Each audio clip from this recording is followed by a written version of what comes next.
Hey folks, you know I take my trail camera intel pretty seriously. It's a huge part of how I build my hunting strategy, and I'm always looking for gear that just flat out works. Stuff I can rely on.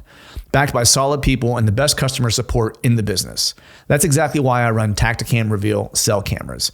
Whether you're just getting started or you're a full-blown data junkie like me, they've got a camera to fit your budget and your hunting style. My go-to currently is the Reveal 3.0 series with fully integrated GPS. These things are dead simple to set up. Less fiddling, more scouting and hunting. And they run on most major service providers and will automatically connect you to the strongest signal in your area. So no more hiking to the top of a ridge just to realize you've got the wrong service provider. Been there, not fun. Here's the kicker. You don't even need an SD card. That means fewer trips in, less pressure on your spots, and more real-time intel sent straight to your phone. And if you pair it with a Reveal solar panel or a lithium cartridge, you can keep those cameras running longer and spend more time doing what actually matters. Scouting new ground, dialing in a setup, or maybe, just maybe, finally cleaning the garage like you told your wife you would before the season started. Don't just take my word for it. Check out Tacticam Reveal at Tacticam.com. Tacticam.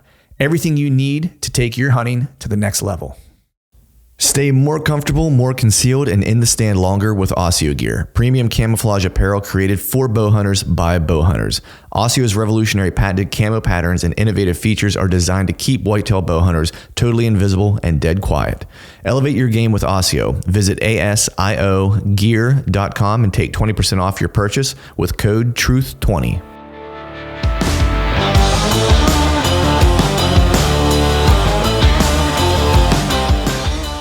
Truth from a Stand Deer Hunting Podcast, brought to you by Tacticam Reveal Cellular Cameras. I'm your host, Clint Campbell, and you're listening to episode number 453. Today I'm joined by my buddy Justin Hollandsworth to talk understanding deer behavior for better hunts, so stay tuned.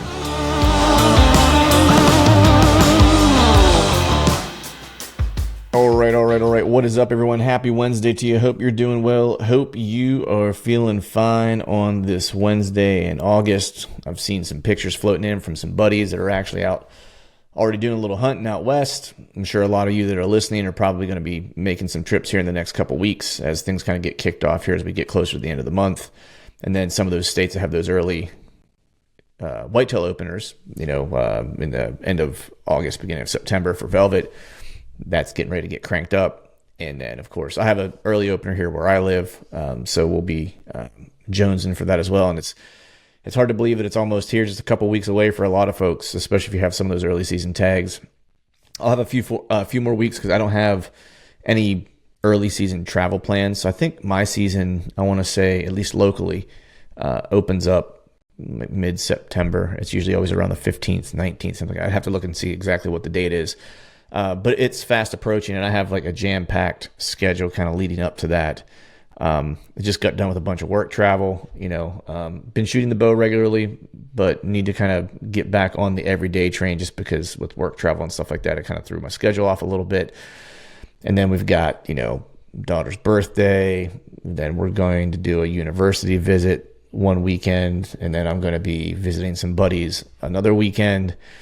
And then after that last trip to visit the buddies, then my season, like the following weekend, fully kind of opens. Or not fully opens, but the special regs kind of unit where I live opens, and I'll be kind of like right in the thick of it. So trying to get all my stuff done, all the visiting, like responsibilities taken care of before things get wild. Because I can't wait to get out in the timber this year, and I don't want anything to kind of get in the way, if you will. I think I have a few jokers for early season. I know I talked about the one area that I'm really kind of excited about that I put a camera in, and I keep getting more and more intel on that spot. And I think there's going to be a couple good deer that, fingers crossed, at least one of them maybe sticks around. But if not, it's just super right whenever I was in there the last time that it is. I think it's going to be a killer spot when we get into the middle of October, into the later October timeframe. The only kind of fly in my ointment, so to speak, well, with that, let me back up for a second. I haven't checked anything in the mountains in the big woods piece. That's usually a trip that I make sometime in August. So toward the end of August, so I'll have to figure out when that happens because I got a lot of, like I just mentioned, I got a lot of travel stuff kind of happening with family and things like that. So I have to figure out when I'm going to fit that trip in to kind of pull cameras up there. And get the inventory there. And that'll kind of like tell me like where I'm going to spend probably most of my Pennsylvania portion of my season, if you will. Because I do have a trip, of course, that I'm going to be heading to the Midwest again this year. So that's already kind of in the books. And so I'm really trying to figure out when I'm going to leave for that trip, and how much time I'm actually going to have to hunt around here. Because I was saying that spot that I've kind of found or haven't fallen into, I knew of it for a while, but I'm just kind of acquainting myself with it. I think it's going to be killer. It's like the second half of October. It just sets up perfect. I actually think it would be even better during the rut, to be honest. But I'm not going to be here then. But I do think that last part of October is going to be killer whenever, bucks are starting to move a little bit and checking some scrapes and checking some doe bedding areas and things like that. Cause this place just sets up right. There's food there. There's beds there. There's bedding there. There's water there. There's just all kinds of things that are just right that I think is going to make that spot killer. And I'm hoping that the timing of it, that pops off is something I can take advantage of while I'm still home here before I take off. Because I think my plan this year is to maybe leave toward the end of October, and maybe catch the last week of October in the plains, and then stay at least through the first 2 weeks of November. And I might stay longer than that. So I'm going to be, trailer traveling it, Starlinking it, and then working, that last week of October and kind of hunting in the plains. And then I'll probably take 2 weeks off there, the first 2 weeks of November, and just straight up hunt that full kind of 2 weeks. And if I need another week on the back end of that, if I feel real good and I just haven't quite sealed the deal, then I'm probably going to take that week kind of going into, I guess, Thanksgiving, essentially, and just work and hunt from the trailer, Starlink, and do that deal and just stay remote and try to get some extra hunts in. But we'll see how everything kind of plays out. That's my fast and loose plan for right now. We'll see how it shakes out. But with that, we're going to go ahead and jump into today's show. Have a killer show for you guys today. Have my buddy Justin Hollandsworth on. You guys know him. You love him. He's been on before. Big deer killer. I always just love talking to him, man, because he's just, he's been doing it at a high level for a long time. He's very calculated about his approach. And, as he, over the years that he's gained experience, things kind of shift for him a little bit, maybe, patience wise, right? And we talked a little bit about that, about how key patience is. And usually that comes with wisdom, which usually comes with years of doing something. And we talk a little bit about, being mindful of like when to push, when not to push, when pushing might give you diminishing returns or maybe negative returns. And a lot of that just comes with reps and doing it and understanding, the scenario that you're playing in and how to get the most out of it. So with that, we're going to go ahead and jump into today's show. As always, thank you all for listening. All right, folks, welcome back to another episode of the Truth from the Stand Deer Hunting Podcast. This is literally probably take 65 for my buddy Justin Hollandsworth and I. We had a little technical difficulty, but we got her all squared away now, right, buddy? Yep, we got her now. I don't know. Neither one of us could figure this thing out. I'm on a phone that I just record my hunts from that I don't even have service. I just only use the video portion of it, and for whatever reason it's working, so we're good. Dude, we're not old enough to be struggling with technology yet. Like another 10, 15 years and we're there, but right now I feel like we should be okay right now. Yeah, well, I don't know. I do struggle with technology sometimes. My 16-year-old, my wife and I will either be having problems with our phone, or a computer, or a TV, and we refer to him as the IT department. So we have to go get him to sort things out. My daughter's the same way. Like she, for whatever reason, I don't know what it is. Like I'd be curious to ask you this, because my daughter likes to watch like anything, like doesn't matter what it is, TV shows, movies, whatever the case is. She'll be downstairs in like my man cave, because my basement's kind of like where I have my mounts, and that's where my bar is at, and like I got my big TV down there, and she's kind of claimed it as her own, like so she likes to hang out down there, which is fine. But I'll go down to watch TV, throw something on, and like I turn the TV on, and there's always closed captioning is always on, because she likes to watch things with closed captioning. I'm like, why do you got to read the screen? It's like they're telling, like you can hear it, like just listen, And I'm like, I don't know if this is like a generational thing, because I hate closed caption, right? Do your kids do that too? Is it like closed caption everything? No, he does not. No, he doesn't do that. But he's usually just watching. He watches most of everything on his laptop. It seems like. Yeah, yeah. It's and the funny thing is like I always have to ask her. I'm like, whenever you use my TV, when you're done, just turn the closed captioning off, whatever it is, because I can never figure out how to turn the freaking closed captioning off, and it makes me angry. It's like I'll be trying to watch like a football game, like in the fall or something like that, and turn it on, and like she and my wife will be gone, and I'll be like, all right, I'm gonna sit around and watch the football game and throw it on, and of course, like the closed captioning will always be like where the action is, and I can't see what's going on. Or I'll be like, I'm going to watch like a hunting show or whatever. And it's like always over like where the deer's at or whatever the case is, you know, it's just like in the worst possible spot on the screen for whatever reason. Oh yeah. Oh yeah. Yeah. I know. Unfortunately, we are getting older. I mean, I know that you're in the gym working out all the time and everything else. And I try to put my time in, especially I got an elk hunt coming up and it's in September. And, I don't know. It hurts a little more now. It's not as easy as it used to be. That's right, man. You got to be a little bit more diligent about it, man. But like, so like, and I know I've been watching, man, like you're always getting after it too, man, trying to keep the, father time at bay. You know, you get to a point where it's like, you kind of have to, you know, methodically work on it. And I know you have that hunt coming up, for elk. And I think you were out doing something this summer out west somewhere or something like that. You and I were texting. But how's all the preparation kind of coming for the hunt? You feeling good? I feel good. I've been doing all the Mountain Tough fitness stuff, and I kind of just slowly eased into the one thing I like about all that too, because it forces me to do a lot of stretching, which I don't on my own. I wouldn't always do, and as far as like, you know, especially with my legs, my hips, my lower back, that kind of stuff, I feel like that's definitely helped me a lot kind of work through. Because I did the CrossFit thing for quite a while. And then I started getting injured here and there. Yeah. You know? Yeah. And especially because there's a lot of like Olympic style, you know, weightlifting and stuff like that that kind of comes along with that. Well, I'm 50 now, so it's just things are different than they used to be. Yeah, and and so I just I found that I liked it. I started doing like, you know, some of their, you know, just all the body weight deals, and then I was doing like the minimal gear deals or whatever. And then I found this one, and it's called it's a preseason prep. It's a 9-week program.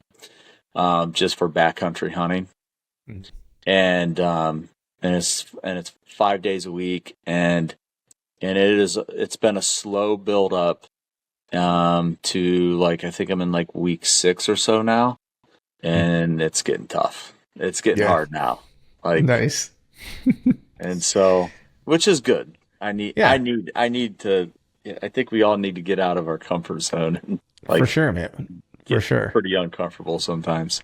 Yeah. But, dude, you look good though, man. Like I gotta, you know, it's like you're looking strong, you're looking fit, dude. You're looking lean. So it must be working.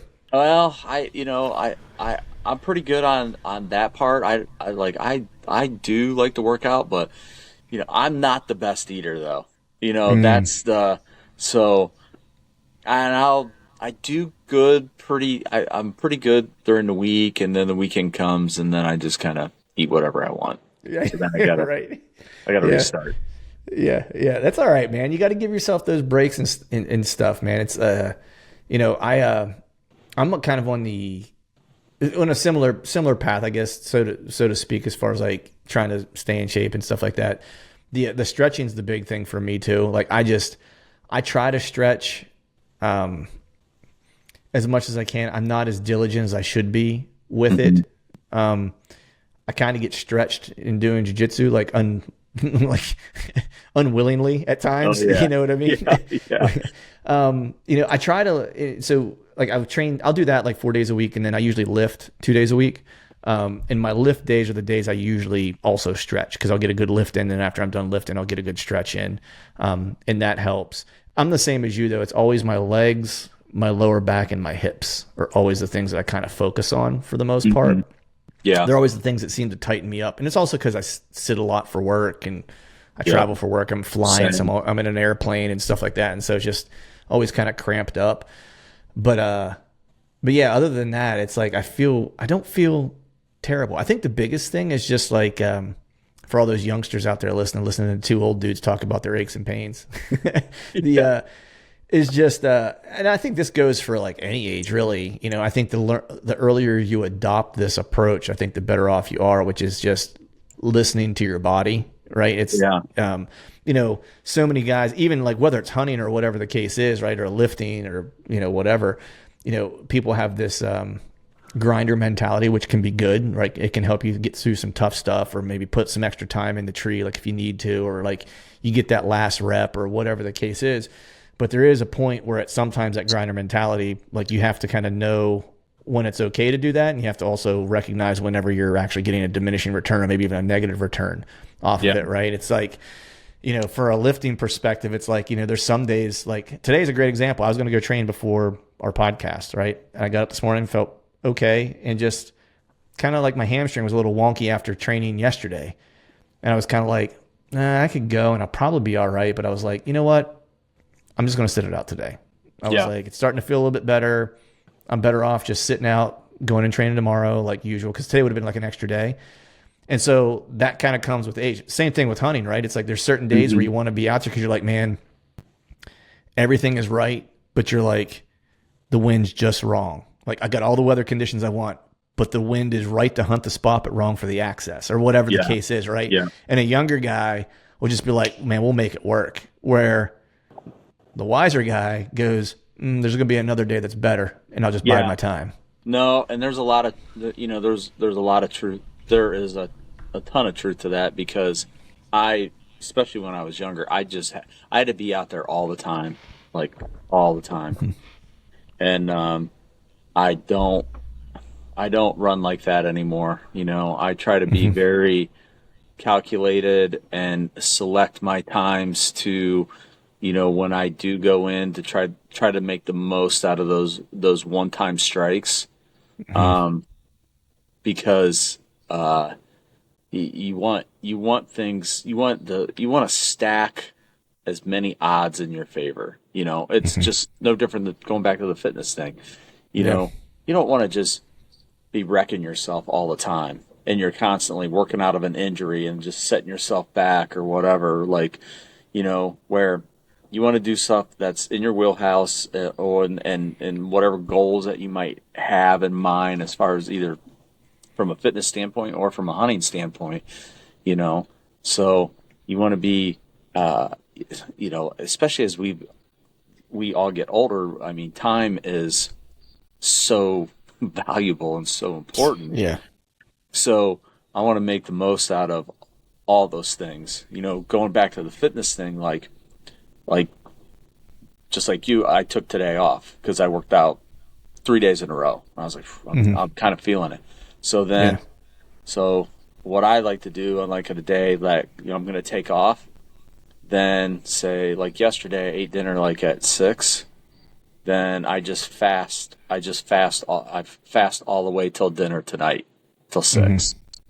Right. And so I'm like, okay, well, I'll just fast for a long period of time, and then tomorrow if I work up, then I'll eat something right after, you know, some protein or something like that afterwards. Where then on the hunting side of things, to me, I mean, this is a common thing, guys. Tons of guys do it. Tons of guys say it. So I'm not saying anything. I'm not reinventing the wheel here by saying this. But scouting and knowing what the animal is doing before you go in and muddy up the waters, your chances drastically increase. Right. So again, knowing when to go, when not to go. I mean, that's kind of, and it's hard because I love to hunt. I just love to be in the tree. I love to see deer. I love to go out there and poke. I love to poke around and read sign and just be like a kid in the woods and like exploring and trying to put the pieces together. But when, when you're hunting, say a particular buck, I think you're doing more harm than good. You're way better off just either setting back, using some glass, or using cameras, something like that, and then trying to stack some weather, a good moon phase, right, wind conditions, whatever, pressure, all those things, and then go for it. I mean, you have a lot more chances, I guess. Right. Yeah, I think, and it doesn't even have necessarily, I think this often comes with age, but it doesn't have to. It's just wisdom in general, and it comes more so from experience. There could be a young guy out there that's had a lot of hunting years under his belt that, gets these things as well. And we've seen them. And you and I know a lot of those guys, right? Yep, for sure. That are kind of hunting mature beyond their years, so to speak, right?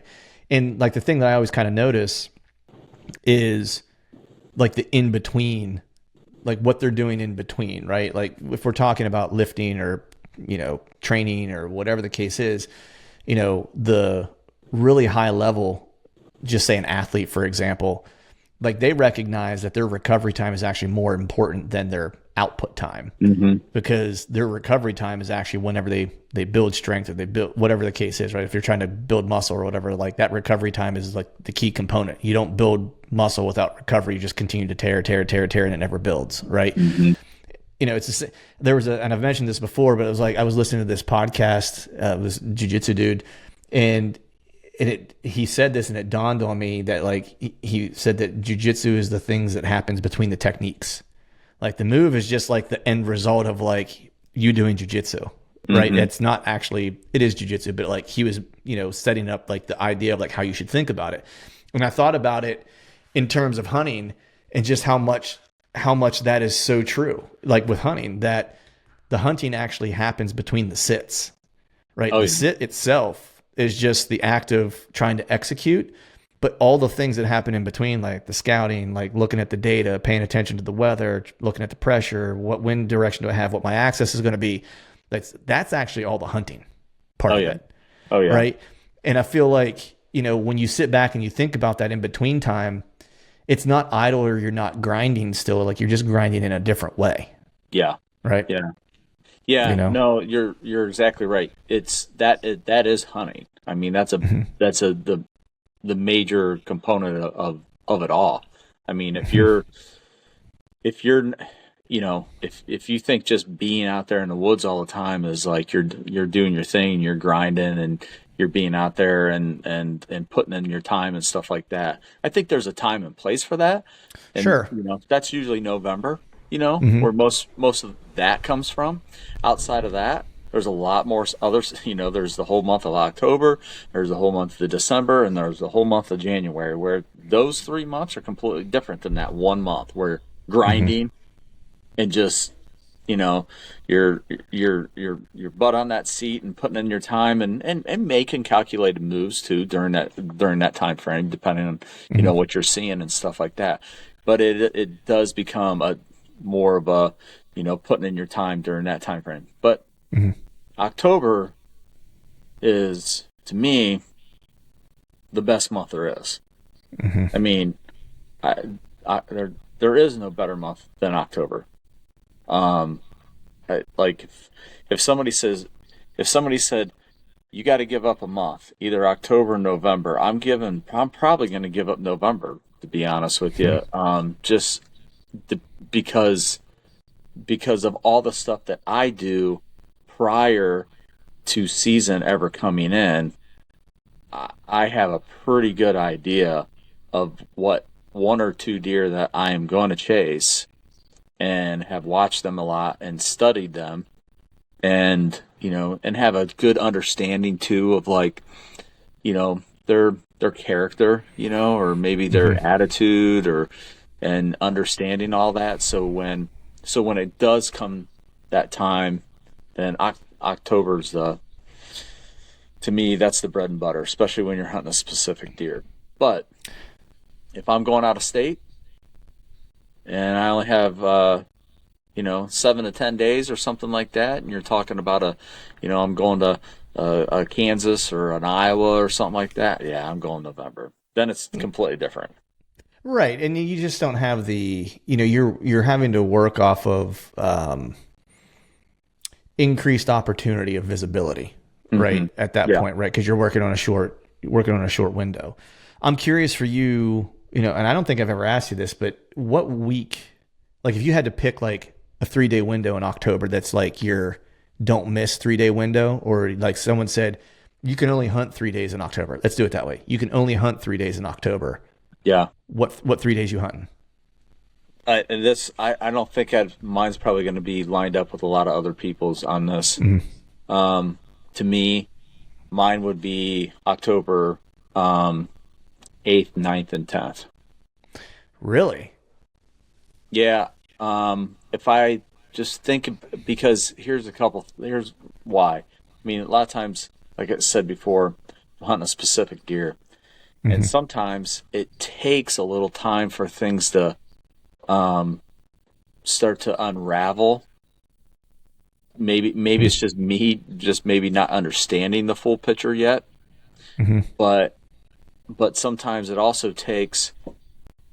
I feel like in that little bit of time frame too, you always get that. It's like that first cold front of the year, and that first cold front in October is just freaking dynamite. It always is.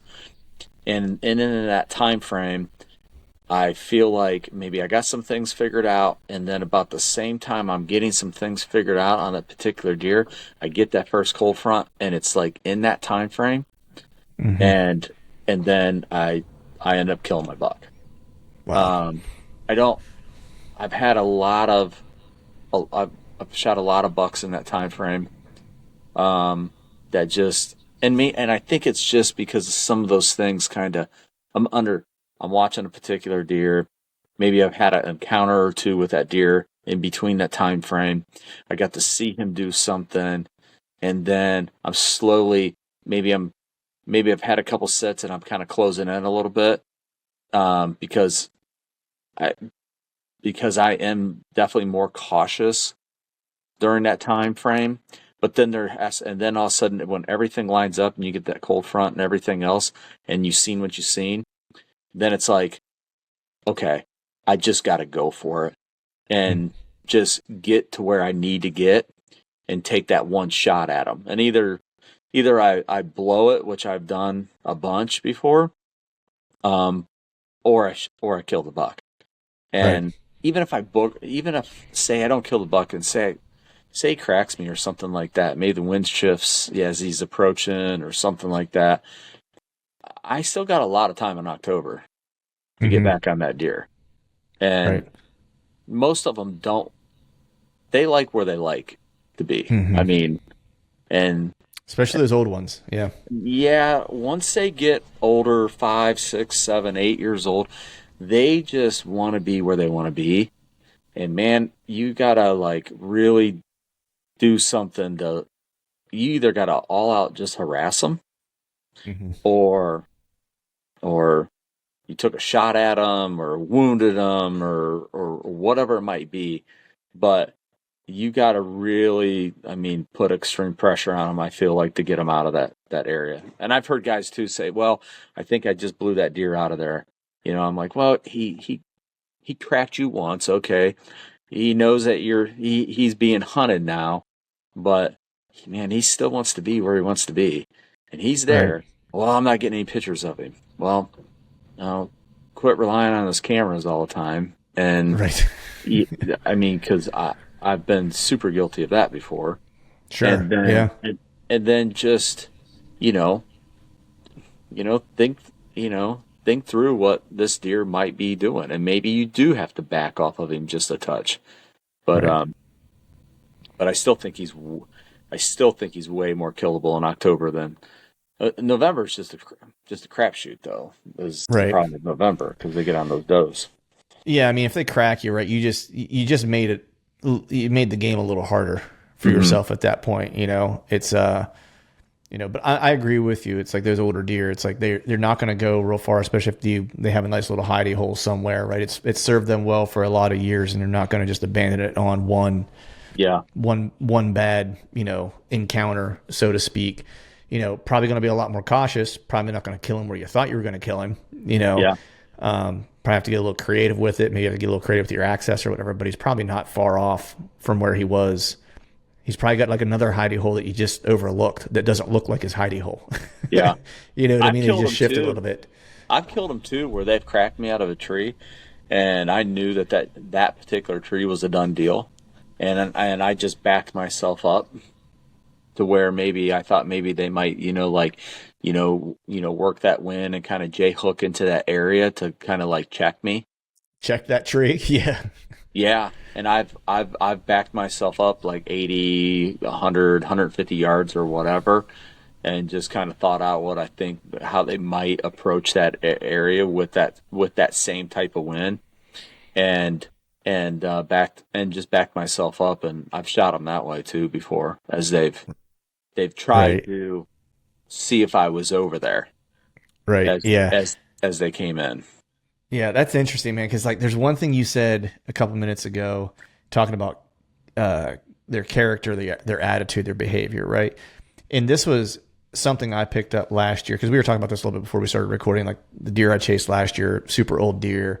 It was really the first time I've ever chased a really, really mature deer around. I typically hunt for opportunity where I live, where it's like if I know there's a couple good bucks, it's like I'd be happy to shoot any one of 3, 4 deer that I'm aware of or whatever.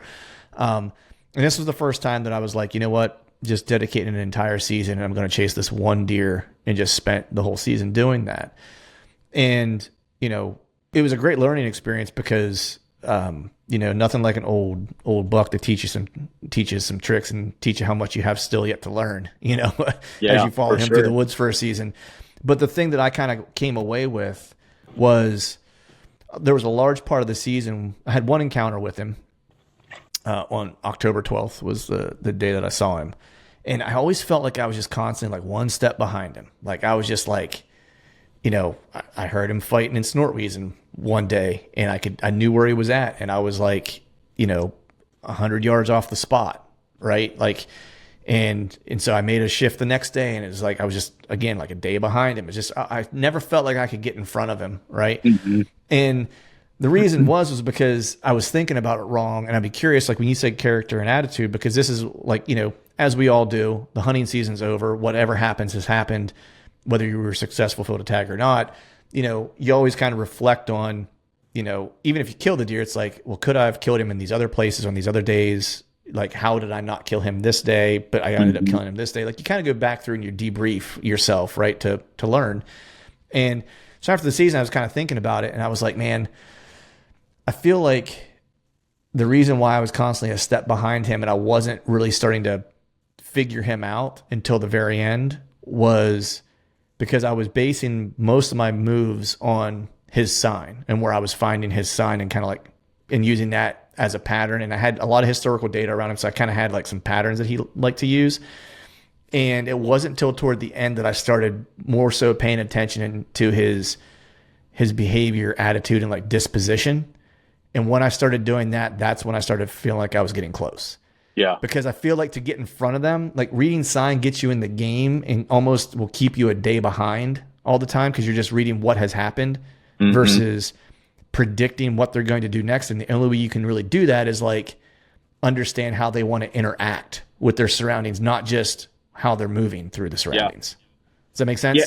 Well, it totally makes sense because it kind of goes when you're talking too, when you say that too is like, but you're also, say you had an encounter or something like that, you can also kind of judge how they interact with the other deer and to be able to use that against them. Because maybe we've seen bucks that are super social and, they just want to be in and around all the other deer and and every buck around, they want to be in there just kind of pushing them around and just showing who's boss and stuff like that. Then I've seen other ones that were super just loners. That if you seen them and you seen how they act around other deer and how they didn't want to be around other deer, you knew that, hunting a spot where there was a high number of deer frequenting like one particular area or whatever, like the likelihood of that deer being over there was not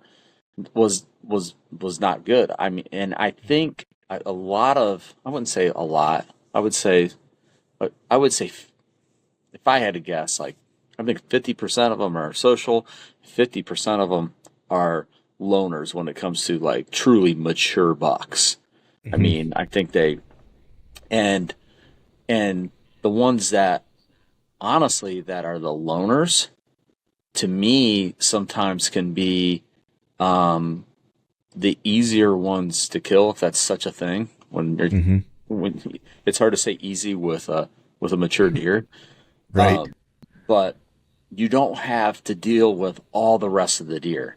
You don't Hmm. have to deal with all the does, the big nanny does that come in there, or just the other bucks that just want to, hang around the bottom of your tree and then end up cracking you and running off and just causing a ruckus and doing, what, and you don't have to deal with all that. Where when I've said this before, if I could just see one deer for the evening and it's the one, Yeah. and even if he gets out of there and I don't get him, then that's a freaking heck of a hunt because Yeah. now I got out of there clean and I can come back based off of everything I just seen him do. Hmm. Yeah. Now the real social ones, um, they can be to me sometimes harder to hunt. It's just like hunting. You hunt a farm that has low deer numbers.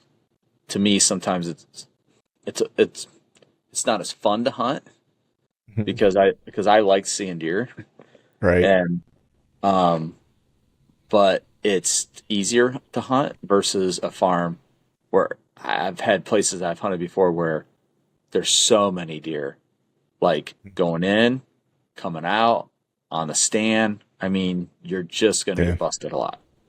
Yeah. How do you, if you're hunting a deer that you know is a loner, right? Like, let me ask you two questions. Hmm. So, about what time? When do you usually kind of like know that that deer's a loner? Because like last year, I kind of had an idea that this particular deer was like a couple years of trail camera intel on him and stuff like that, and of all the images and stuff I had of him, like I could count the number of times I saw him with another deer on one hand, Yeah. even in velvet during the summer. You know what I mean? Like it was rare for him to be with another one, right? And so, at what point do you kind of know that that deer's a loner? And then, two, how do you hunt a buck that's a loner differently than a buck that is a more social deer?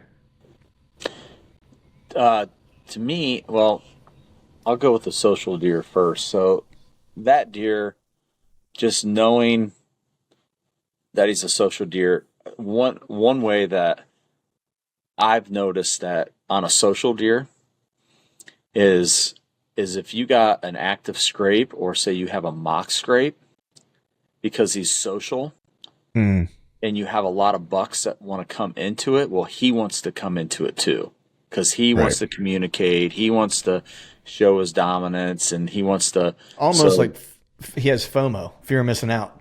yeah, yeah, Yeah. Yeah. it's a lot. It is. It is a lot like that, and also like food sources.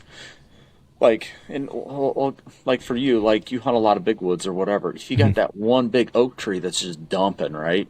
And there's just Hmm. so many deer that are just coming in there or whatever. If he's social, he's not gonna want to miss out on the party. He's Yeah. gonna end up he has to be in there, even even if he doesn't even eat that much. He's just gonna want to be in and around that area, and he's gonna want to be like, showing the ladies, who, he's the man, and he wants to he wants to push the other bucks around and all that kind of stuff. Where so I think between a scrape and a major food source, those are the two places on a deer that's social that Hmm. I think you can capitalize. On a loner, um, he's going to be. Typically, they're more cautious. They're typically the last one that typically comes out that you see for the evening. Um, And because of that, I think you need to be pretty darn tight to where he's sleeping. Wherever he's at, you got to have a pretty good idea about where you think he's kind of coming and going, and you're going to want to be kind of tight to that cover because they seem to always want to be real, real late to move. Even Just if you're super cagey, man. It's like those are the ones that feel like that when you see them, they almost give you a feeling like they have a sixth sense. Like those are the ones that are like they feel like there's a boogeyman a little bit. Well, and I do, and I think those ones, going back to that sixth sense, those are the dudes that have the sixth sense, that are strolling. You see them pop out of that brushy little thicket over there, and they're walking through, and they get 10 yards into that trail, and they're heading your way, and they just put the brakes on and start doing the look around, and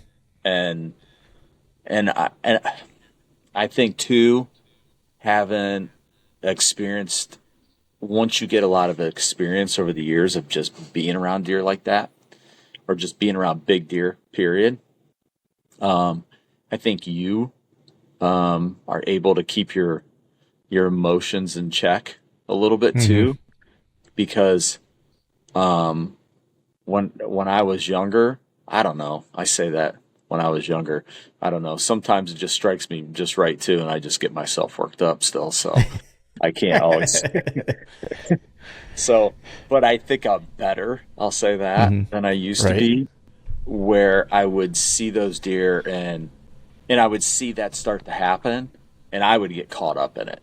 And I'd let my emotions like get me, and I get all worked up and jacked up and everything else. And I think that vibe or whatever, that sixth sense that they're picking up on, I think that's a recipe for disaster, and I think they're going to head back to wherever they came from. But I think if had some experience and you've been around, big deer for, over the years and stuff like that, and you can control that. I've seen them where they come out, they kind of know something's up, but you've kept yourself in check, where then they settle back down again, and they start to make the walk, and then you get your shot opportunity. Yeah, it's so funny you're talking about that, because I was literally last night, like I'm a big visualization person, right? And so knowing I'm taking a trip this year to the plains, I've already kind of started visualizing like the hunts or whatever, and kind of going through them. Yeah.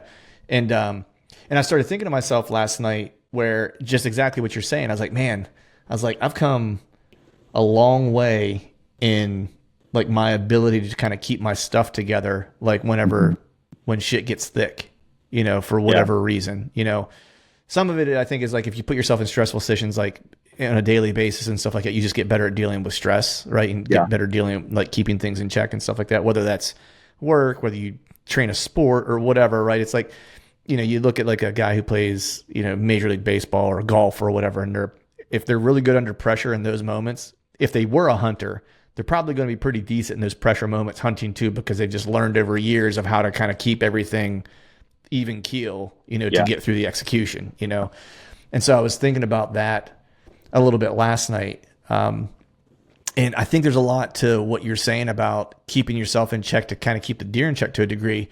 And I was talking to Cody about this, because I know he's a believer in it, where, in the analogy he gave was just like, when you're just walking through the woods, he's like, how often have you walked by deer and they just act like you're not even there, because like you're not putting out there's not a nervous like energy you're putting out. You're also not in kill mode, because you're just walking. So it's not like they feel like you're a predator necessarily. He's but you get into a tree, he's like, and you start to lose your shit a little bit. He's like, that 1.5-year-old buck walking through, he's like, well, now you like that.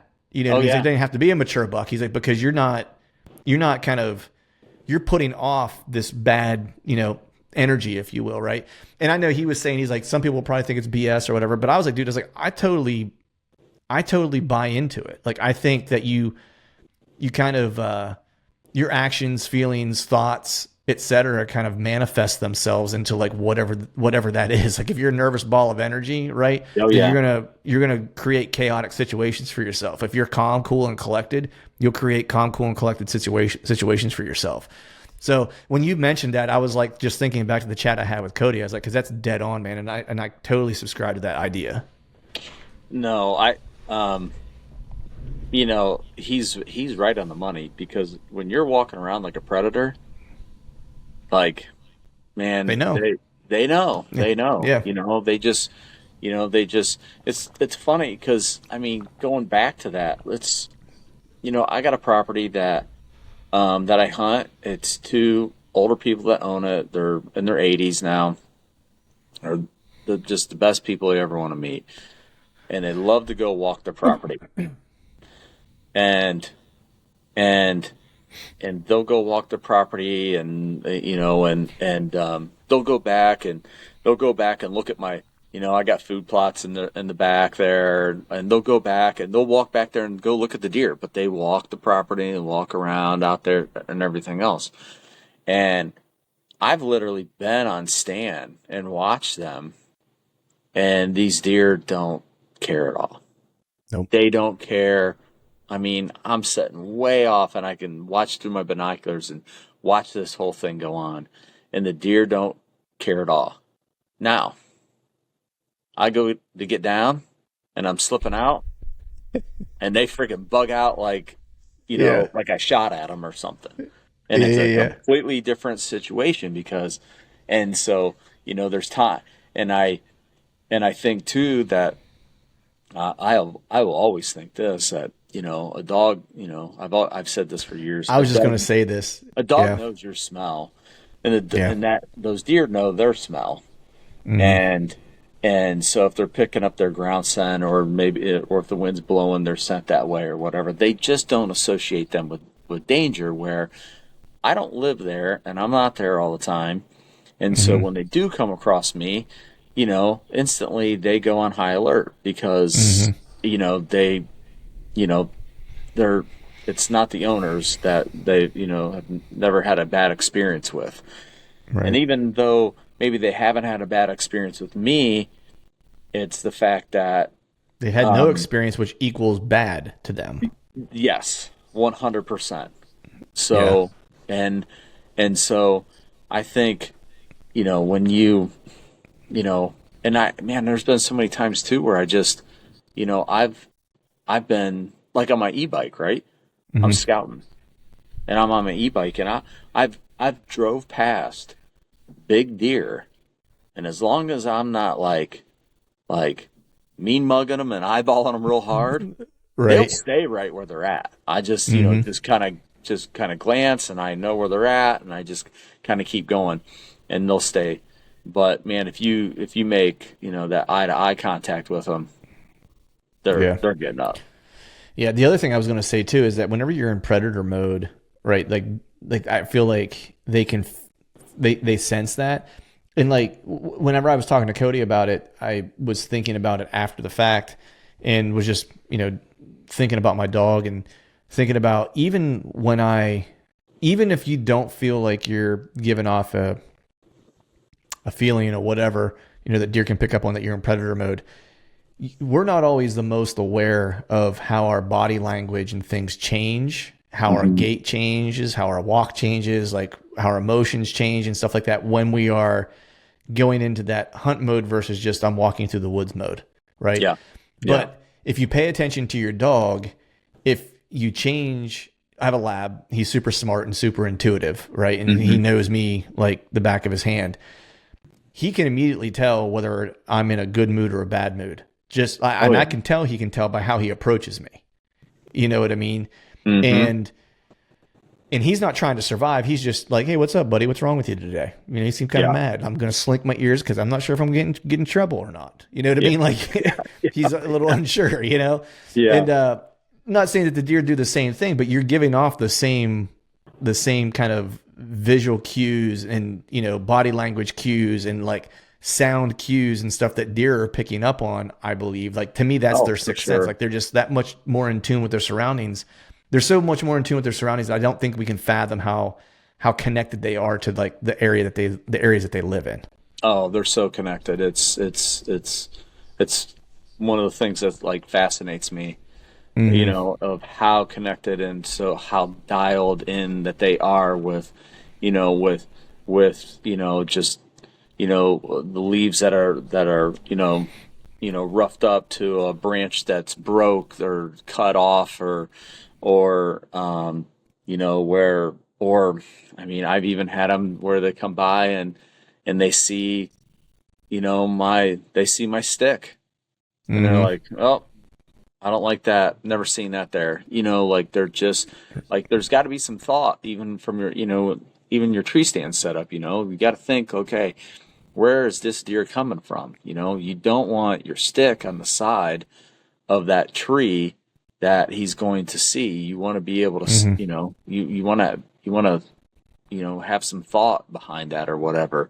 Right. I mean, I've even done it to where my first stick I hang, like chest high and just kind of like walk myself up to the first one and then kind of go up from there just so I have, a 4 or 5 foot space where at a deer's eye level, he's not seeing it right then and there. Right. Because like, and I'm not saying like everybody's hunting situation wherever if they're hunting in Pennsylvania in the big woods or for me here in Ohio or if you're in Iowa or whatever, every situation is different and the deer are different in every place that you hunt. It's Mm-hmm. just you have to do your due diligence to understand the deer in your area and how they react to certain things and what you can get away with and what you can't. And I Yeah. think sometimes it takes time of learning those areas, learning those deer. And a friend of mine said this a long time ago. Like nobody ever, nobody ever wrote a book or did a podcast on the piece of ground that you hunt and the Mm-hmm. deer that you're hunting there. Nobody Mm-hmm. nobody's ever done that for that particular place that you're hunting. So Right. you can take there's tons like with all these podcasts and everything else. There's so much good information from so many Mm-hmm. good hunters out there. Yeah. There's a ton of really good hunters out there, and I think you just got to take a little tidbit from each one of them. Try it. If it works, put it in your bag of tricks. If it doesn't, then move on. Yeah. And but you also but you have to figure out in the areas that you're hunting what works on the particular deer in those areas because pressure is different wherever you go. You Right. could go for the big woods of Pennsylvania to southern Iowa. It's drastically different, I'm sure. Right. Yeah. Yeah. So The it's I love what you were saying about kind of taking tidbits from each person, because I think that's the one thing that people get hung up on. It's like they try to take certain people's approaches, like, and almost just copy paste, right? And I think it's a good place to mhm. start, right? Especially if someone's really good, like, because you'll certainly find things that work, that work for you. But I know for me, it's one of the biggest things for me was just starting to travel and hunt and Mhm. seeing different places, Yeah.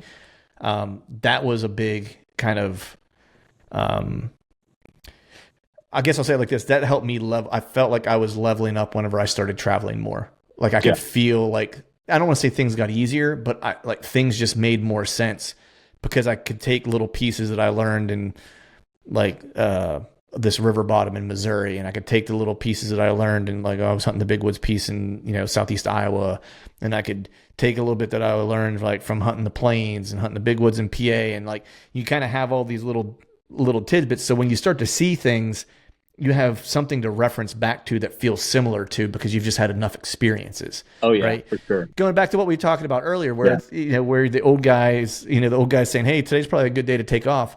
It's just wisdom and it's just experience doing it. It's just seeing a lot Yeah. of stuff, and you already know what the outcome is. It's like, hey, if I go train today, my knee's kind of wonky, probably gonna hurt my knee worse, right? Yeah. Same thing when you're hunting. It's I'm hunting this area. Maybe I've been here before, maybe I haven't, but it feels a lot like this river bottom I was in Missouri before, and this is kind of how I approached it. So this is going to be my starting point, Oh yeah, right? for sure. And then you might just adapt from there, but like then at least you have a good place to start that you're confident in, and that confidence is, sometimes even more important than actually knowing exactly what's happening on that piece, especially if you're there on a short time.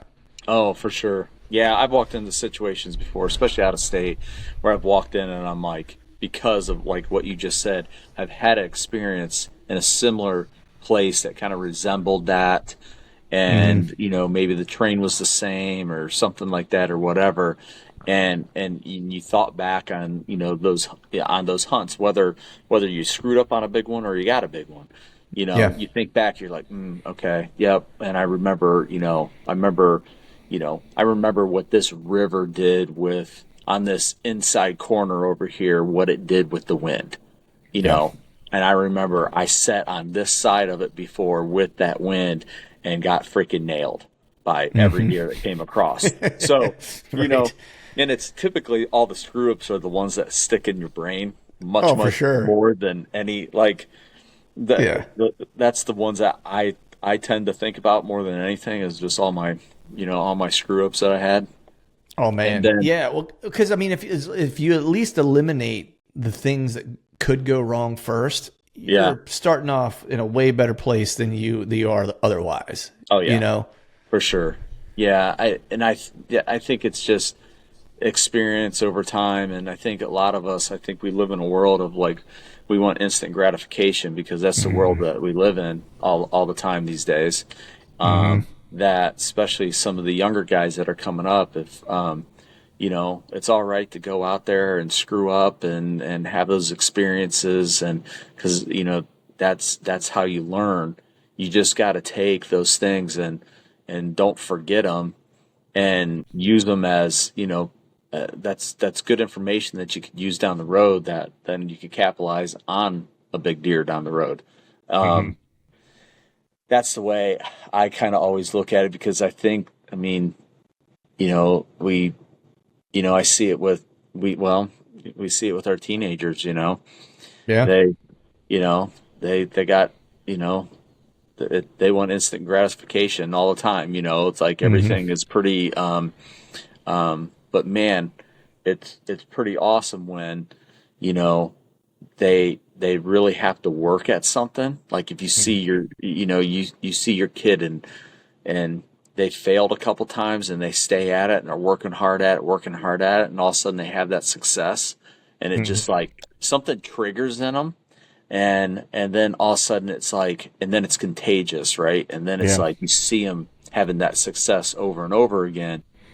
I think it's the same thing with deer hunting, and I think it's like and every time that you have a success, you just gain all this confidence, and Yeah.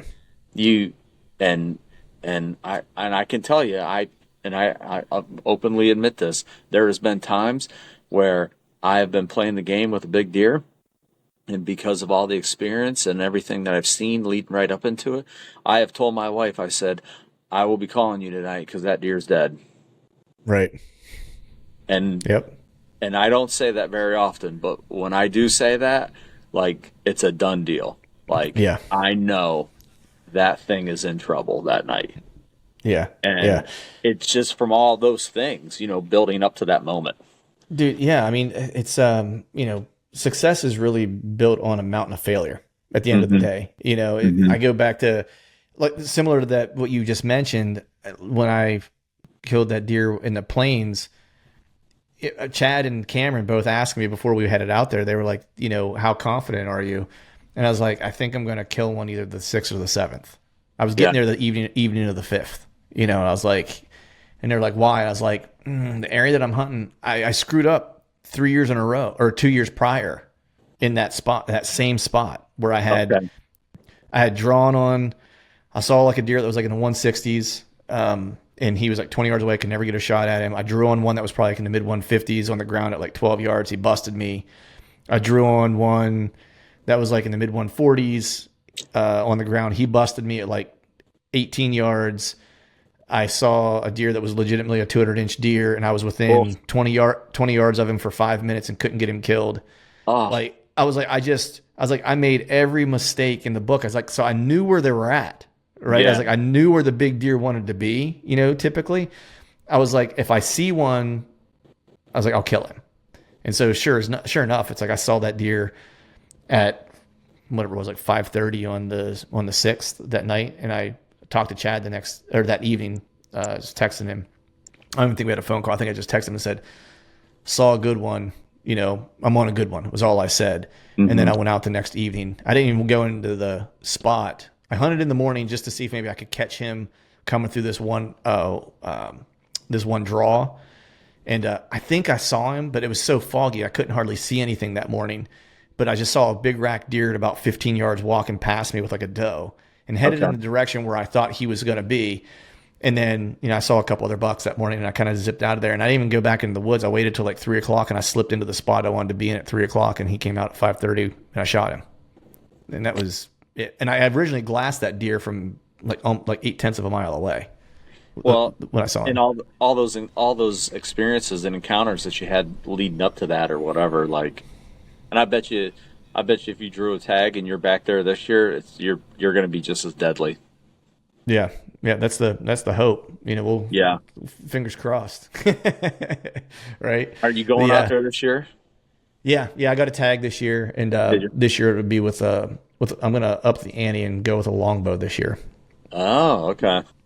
Yeah. So gonna be a fool, and make it harder.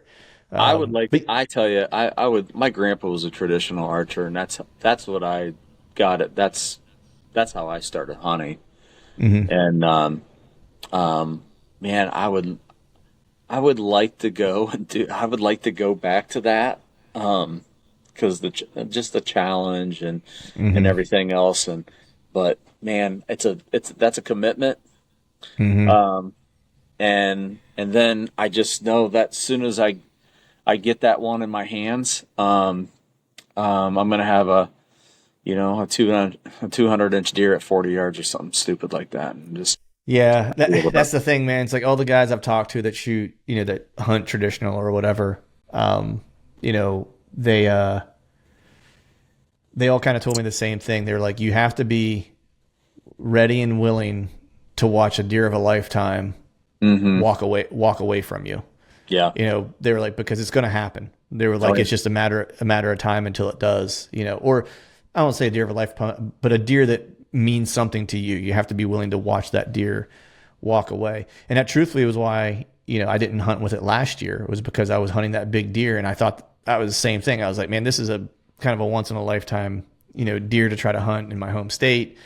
And in a really hard place to hunt, I was like, I would just be sick if I had him at like 28 yards and couldn't kill him, Well, I commend Cody, going that whole route, because, he hunted with a compound for all those years. Mm-hmm.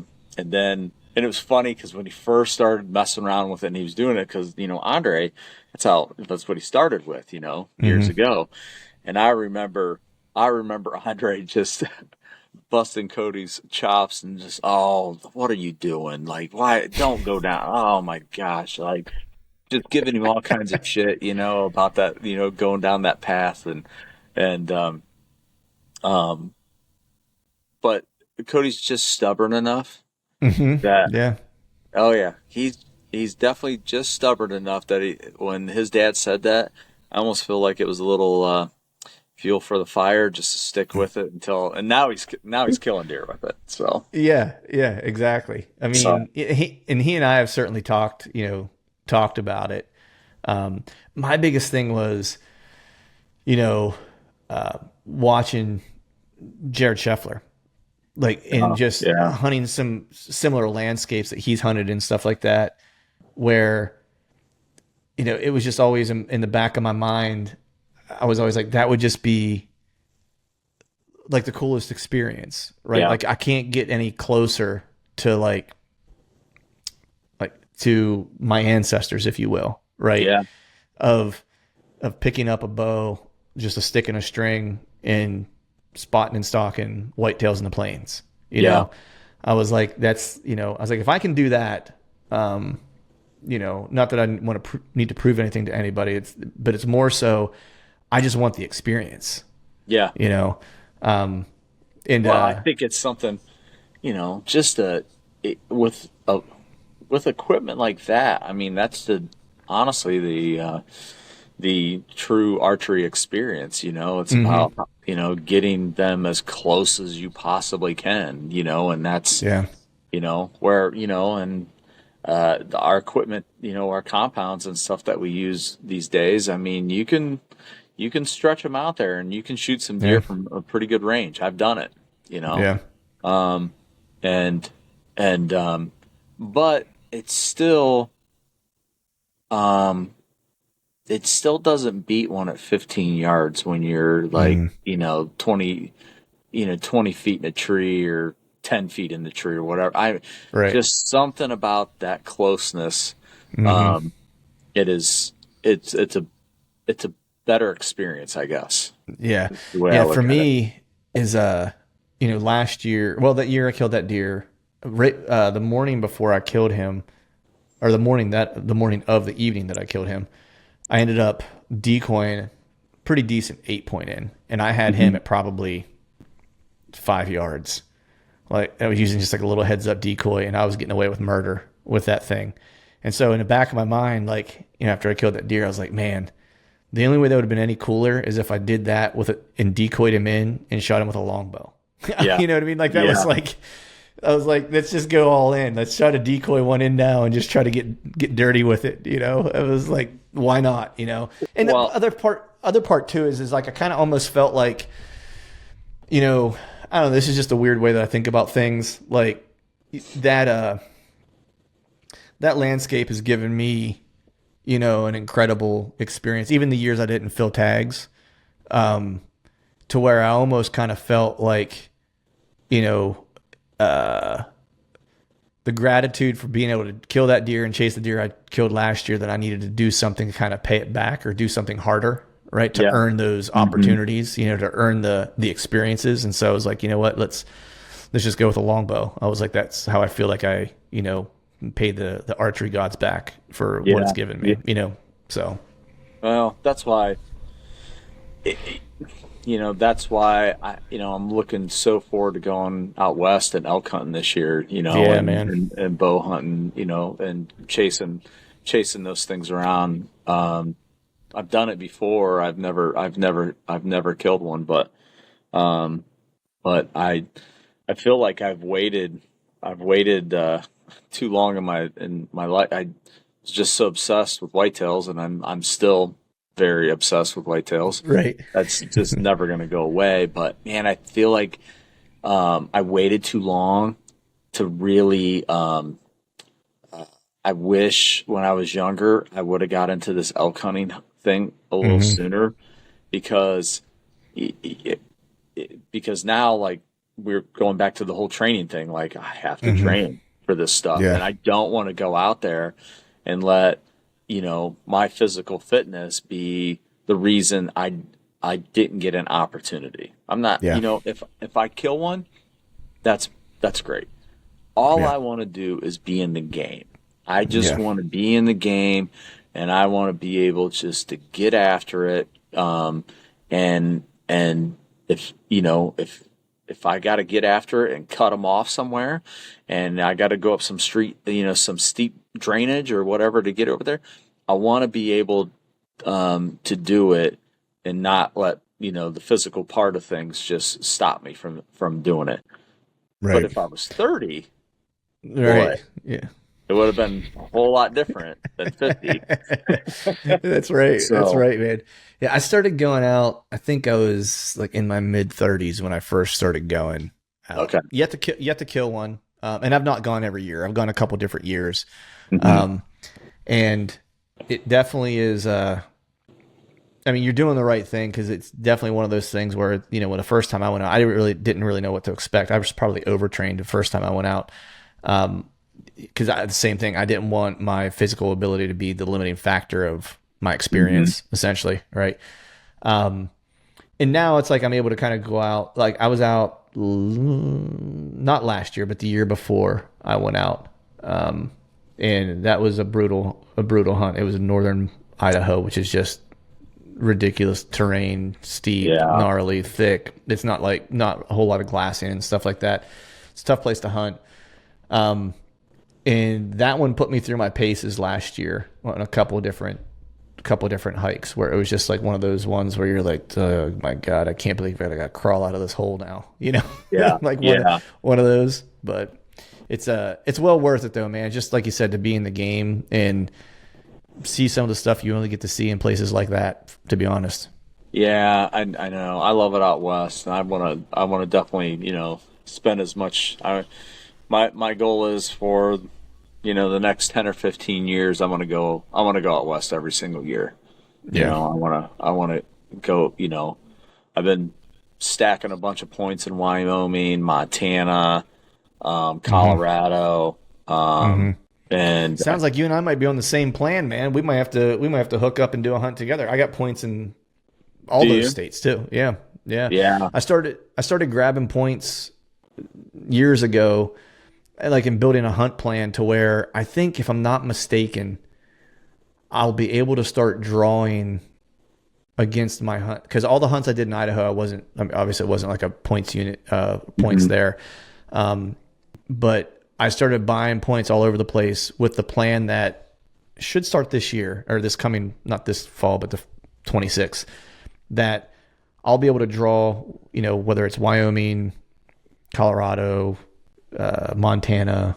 There was one other state I feel like I had in for that. I'll basically be able to kind of rotate through and draw every year in perpetuity. Because when I draw one, I'll start buying points again for that state, and then I'll draw the next state, and then I'll start drawing for those, or points for that again to the next state, and then start drawing points for all of those again. And then by the time I make it back to the first one, I'll have points to draw again. Right. that's kind of exactly what I'm doing. Yeah. Same exact thing. Yeah, and I got a couple different species where it's like elk, mule deer, and I think one of them I have like antelope. Okay. Yeah, I have deer. I have deer in a couple of different states. I was never really interested in mule deer whatsoever until the last time I was out in Colorado, and we ran into a bachelor group of velvet mule deer, and there was freaking 2 tanks in this group, and we could have totally shot. If I would have had a tag, I could have shot either one of the 2 biggest ones. And I was like, and when I got close to them, their bodies are huge compared to a whitetail too. A lot bigger. Dude, yes, they're giant, dude. That's for sure. Yeah, I screwed up 2 different stocks on mule deer in Montana. Okay. The one I was just like, we cut them off around this like ridge and took my boots off, and I stalked up, and like I think there were 4 of them in that group. And one of them saw me, didn't like spook hard, but just kind of bound away. And then like the one I was trying to kill, like just moved far enough. And then I was chipping away and getting closer and closer. Then I ran out of daylight essentially. Okay. And didn't get a shot. But yeah, that was, mule deer are cool, man. And they're huge, dude. It's just, I see them too sometimes in the plains, like where I hunt as well. It's like there's a unit that's not far off there where it's like you'll run into mule deer once in a while and stuff like that. And they're just so easy to spot because it's like they just dwarf the other deer. They do. Their bodies are huge. I mean, we were just out, and a buddy of mine just got married in Jackson Hole, Wyoming. And I was just out there. Me and my wife were out there. So we ran around, and we went up into the Tetons, and we went up into Yellowstone, and we were running all over the place. We did a bunch of big, long hikes and stuff like that, and we seen a couple really big mule deer when we were in the Tetons. And the time frame to buy points was still open for Wyoming for deer, and I'd already bought my point for elk. And so when we got back to the car, I said, "Hey, can you drive?"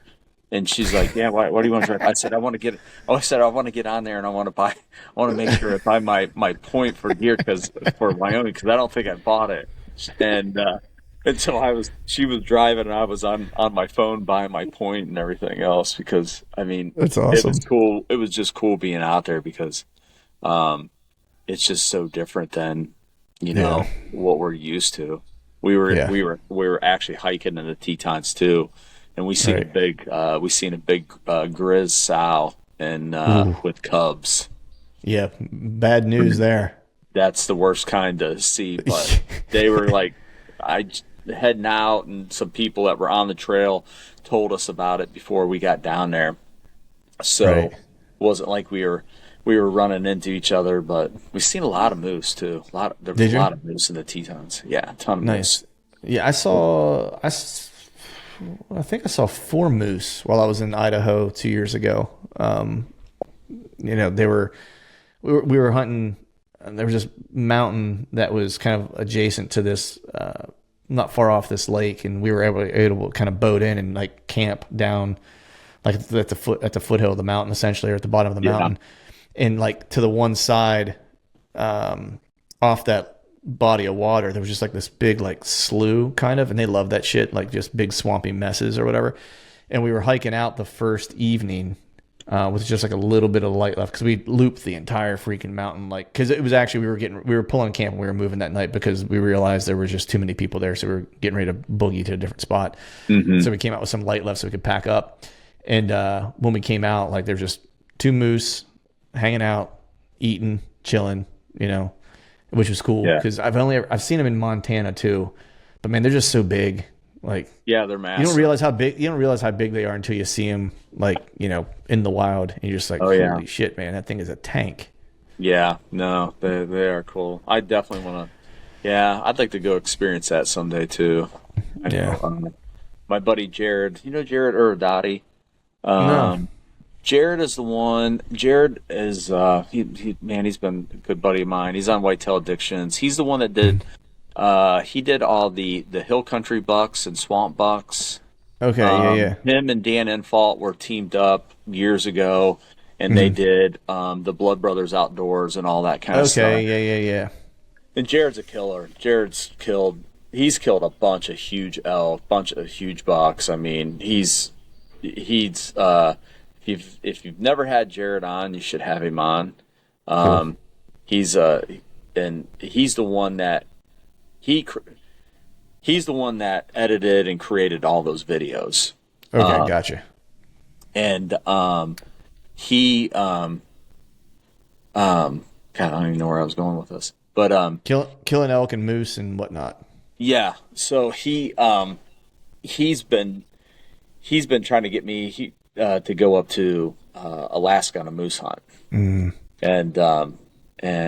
I said, dude, let me kill some elk first. Like, I want to kill some elk, because he's killed some really, really big ones, and he's killed 2 or 3 by himself on public land in Mexico, where he was just camping by himself and killed them, packed them out all by himself, and the whole nine. Like, That's brutal.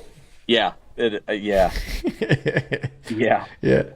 Yeah. No help is no bueno in those situations. No. Like, you need to at least have like a buddy with you to make it, not want to kill yourself. and big bulls, like Yeah. 330 to 350 kind of bulls. Choo. Yeah. Yeah. So he's, but yeah, he's been trying to get me to go on a moose hunt. I talked to him just like a couple months ago. He's like, "Hey, what do you think about that moose hunt?" I'm like, "Dude, I'll get divorced if I try to go on another hunt this year. Like, I gotta just go on that one, and that's it." Right. Man, speaking of killing big stuff or making plans, what's your plans look like for this year? I know we were talking about it a little bit before we started recording, but what's shaking for the for you this for the season beyond elk for whitetails? Yeah, for whitetails. Well, we have that. Me and Cody and Andre and Heath, we have that lease out in Illinois that we've had for years. So we always go out there, and it's just, I don't even have any cameras out or anything out there, so I don't even know what's out there yet. And then as far as here, I have a couple bucks that I've been keeping tabs on, a couple others that I've been trying to locate and have not located. Actually, 2 of them I found sheds from, and I cannot find them anywhere. So, and I've even stepped out of like the area that I was in, and still can't seem to find those deer. But I got my eyes on a couple for sure. Yeah, nice, man. I don't want to say too much. Well, yeah. But We got to keep. We got to keep it. We got to keep things secret. You know, we got to keep it on the DL. You know, what I guess is I'll probably be talking to you sometime like around the second, third week of October. Yeah. I hope. Hopefully, I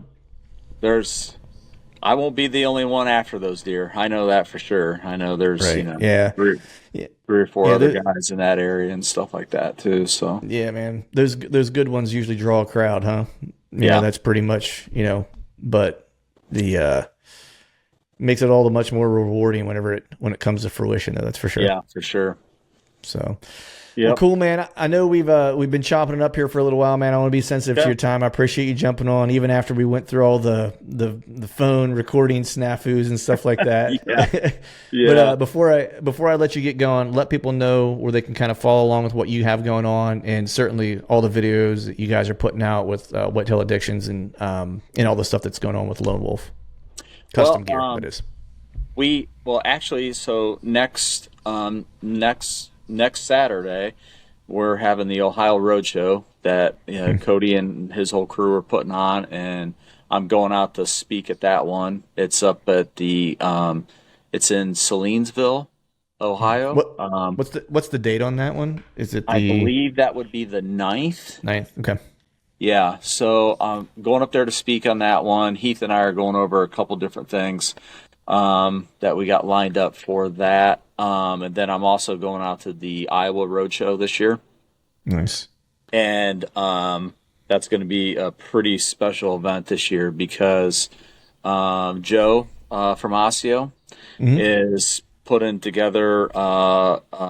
He's putting together something where this year at that show, Don Higgins is coming out, Barry and Gene Wenzel are coming out, and I'm pretty sure Miles Keller's coming as well. Oh, nice. So, and it's